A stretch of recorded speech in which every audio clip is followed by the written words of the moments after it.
Rise and Shine Legends, this is Radhika. இந்த வீடியோல என்ன பார்க்க போறோம் அப்படினா class 12 maths NCERT syllabus chapter 7 integrals. இதுல exercise 7.2 பார்க்க போறோம். Integrate the functions.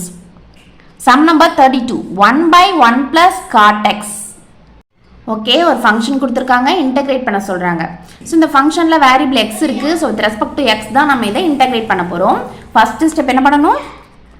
Let I which is equal to integral 1 by 1 plus cot x dx அப்படின்னு எழுதிக்கணும். சரியா? இந்த சம்மில் என்ன பண்ண போகிறோம் அப்படின்னா ஃபஸ்ட்டு இதை சிம்பிளிஃபை பண்ண போகிறோம், அப்புறம் தான் இன்டகிரேட் பண்ண போகிறோம். சரியா?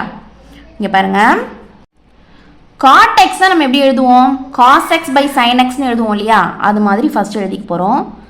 So I which is equal to integral 1 by 1 plus cos x by sin x dx. ஓகேவா? இப்போ இதில் பையில் 1 இருக்கதா அர்த்தம். ஸோ என்ன பண்ணுவோம்? கிராஸ் மல்டிப்ளை பண்ணுவோம். கரெக்டா? இப்போ சொல்லுங்கள், which is equal to integral 1 by 1 into sin x சென்டரில் plus 1 into cos x by 1 into sin x. ஓகேவா? இப்போ பாருங்க, இந்த sin x டினாமினேட்டரோட டினாமினேட்டர் அப்படின்னு என்ன அர்த்தம்? அது நியூமரேட்டர்னு அர்த்தம். ஸோ இது நியூமரேட்டருக்கு போகணும். ஆல்ரெடி இங்கே 1 இருக்குது. 1 into sin x போயிடும். சரியா? அப்போது I which is equal to இந்த sin x மேலே போயிடும். இப்போ integral sin x by sin x plus cos x dx அப்படின்னு கிடைச்சிரும். சரியா? ஓகே, இப்போ பாருங்கள், இது I. ஓகேவா? இப்போது நம்ம என்ன பண்ண போகிறோம் அப்படின்னா இந்த ஃபங்க்ஷனில் 2ஆல் மல்டிப்ளையும் பண்ண போகிறோம், அட் த சேம் டைம் டிவைடும் பண்ண போகிறோம். டிவைட் பண்ணோம்ல 2, அந்த 2வை மட்டும் 1/2 இன்டகிரலுக்கு வெளில வச்சுக்கிறோம். மல்டிப்ளை பண்ணுற 2வை மட்டும் sin x கூட வச்சுக்கிறோம். சரியா? இதெல்லாம் அப்படியே தான் இருக்குது. ஓகேவா? இப்போ என்ன பண்ணுறோம் அப்படின்னா 1/2 இன்டகிரல் இந்த 2 sin x-ஐ எப்படி எழுதிக்க போகிறோன்னா sin x plus cos x plus sin x minus cos x அப்படின்னு எழுதிக்க போகிறோம். சரியா? பாருங்கள், 2 sin x, இங்கே பாருங்கள், இங்கே ஒரு sin x இருக்குது, இங்கே ஒரு sin x இருக்குது. ஆட் பண்ணால் 2 sin x வந்துடும். இந்த cos x ப்ளஸில் இருக்குது, இந்த cos x மைனஸில் இருக்குது. கேன்சல் பண்ணோன்னா 0 ஆகிடும். ஸோ நமக்கு இந்த ஆன்சர் கிடைச்சிருமா? சரியா? அப்போ 2 sin x தான் நம்ம இப்படி எழுதியிருக்கோம். ஓகேவா? By sin x plus cos x dx. இப்போ பாருங்க, இங்கே பிராக்கெட் போட்டுருங்க. சரியா? sin x plus cos x plus sin x minus cos x மாறிடுது. ஓகேவா? இப்போ பாருங்க, sin x plus cos x இருக்கு இல்லையா? இந்த sin x plus cos x-க்கு மேலே இருக்க 2 டேர்மும் சொந்தம். நம்ம 2 டேர்மாக பிரித்து வச்சுருக்கோம். புரியுதா உங்களுக்கு? இது ஒரு டேர்மாகவும் இது ஒரு டேர்மாகவும் பிரித்து வச்சுருக்கோம். சென்டரில் ப்ளஸ் இருக்குது. சரியா? அப்போது இது வந்து இந்த டேர்முக்கும் சொந்தம், இந்த டேர்முக்கும் சொந்தம். சரியா? இப்போ பிரித்து நம்ம எழுதிக்கலாம். இப்போ பாருங்கள், I which is equal to இப்போ 2 டேர்முக்குமே வந்து 1/2 இன்டகிரல் dx எல்லாமே சொந்தம். சரியா? இப்போ என்ன ஆகிடும்னா 1/2 integral sin x plus cos x by sin x plus cos x. ஓகேவா? dxன்னு வந்துடும். சென்டரில் ப்ளஸ் இருக்கா? இந்த 1/2 இன்டகிரலை மறக்காமல் இதுக்கும் எழுதிக்கணும். சரியா? இங்கே பாருங்க, sin x minus cos x by sin x plus cos x dx. ஓகேவா? புரியுதா இது? இப்போ பாருங்க, இதில் இந்த ரெண்டுத்தையும் கட் பண்ணிடலாம். கட் பண்ணிவிட்டு 1ன்னு எழுதிக்கலாம். சரியா? இப்போ என்ன பண்ண போகிறோம் அப்படின்னா இதை வந்து I1 வச்சுக்க போகிறோம், இதை I2 அப்படின்னு வச்சுக்க போகிறோம். ஓகேவா? இதை ஈஸியாக இன்டகிரேட் பண்ணிடுவோம். இதுக்கு மட்டும் சப்ஸ்டியூஷன் மெத்தட் போட போகிறோம். சரியா? இப்போ பாருங்கள், now I1 which is equal to என்னது 1/2 integral 1 dx 1 dxனாலும் dxனாலும் ஒன்று தான் இல்லையா. we know that formula சொல்லுங்க. integral formula integral dx is equal to என்னது x plus c. சரியா? அப்போ I1 which is equal to 1 by 2 x plus c ன்னு கிடைச்சிடும் நமக்கு. ஓகேவா? அதே மாதிரி I2 கண்டுபிடிக்க போகிறோம். அதில் சப்ஸ்டியூஷன் மெத்தட் யூஸ் பண்ண போகிறோம். சரியா?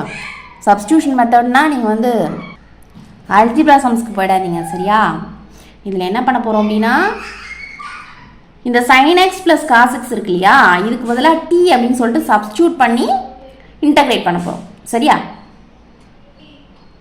ஓகே, இப்போ I2 எடுத்துக்கிட்டோம். சரியா?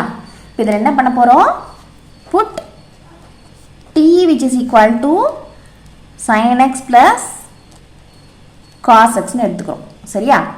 இப்போ இதை நம்ம என்ன பண்ணுவோம், டிஃப்ரென்ஷியேட் பண்ணுவோம். இந்த ஃபங்க்ஷன் ஃபுல்லாகவே எப்படி இருக்குது, எக்ஸில் இருக்குது வேரியபிள். ஓகேவா? அப்போது இந்த t அப்படின்ற ஃபங்க்ஷனை வித் ரெஸ்பெக்ட் டு x நாம் டிஃப்ரென்ஷியேட் பண்ண போகிறோம்.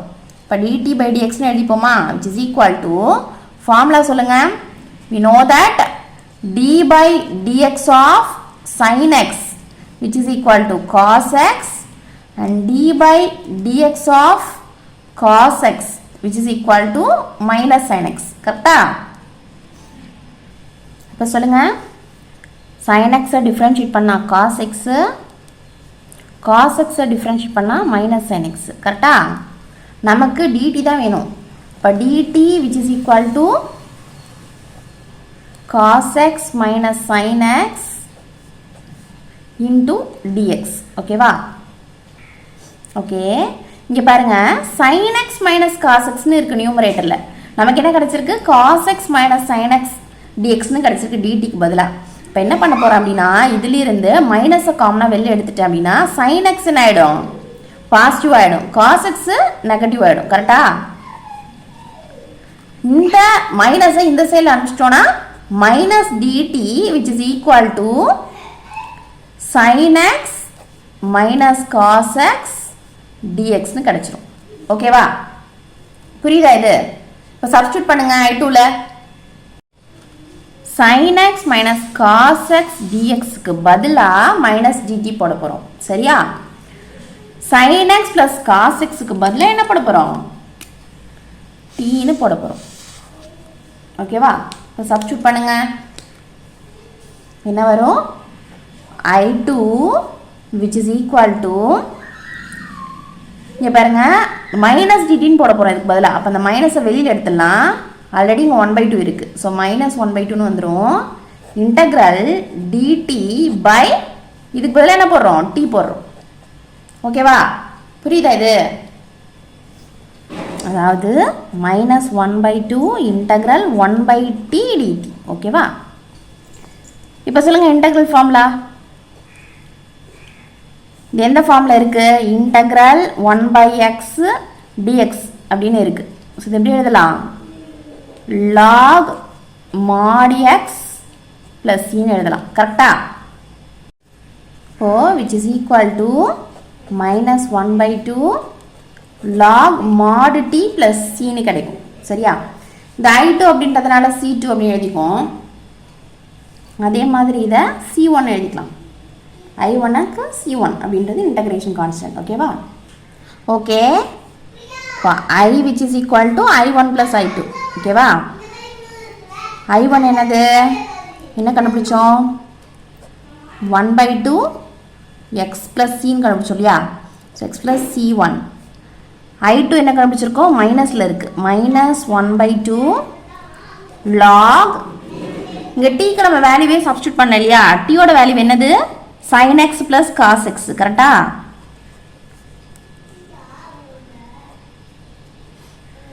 plus C2.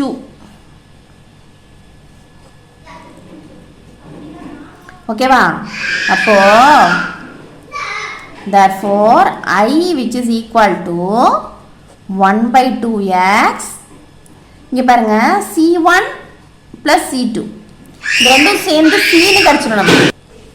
ஸோ அப்போ minus 1/2 log mod sin x plus cos x plus cன்னு எழுதிக்கலாம். சரியா? C1 plus C2 இங்கே Cன்னு எழுதிக்கலாம். சரியா?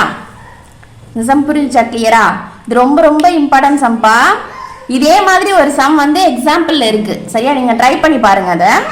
அண்ட் இந்த சம்மை நல்லா ப்ராக்டிஸ் பண்ணுங்க. ஓகேவா?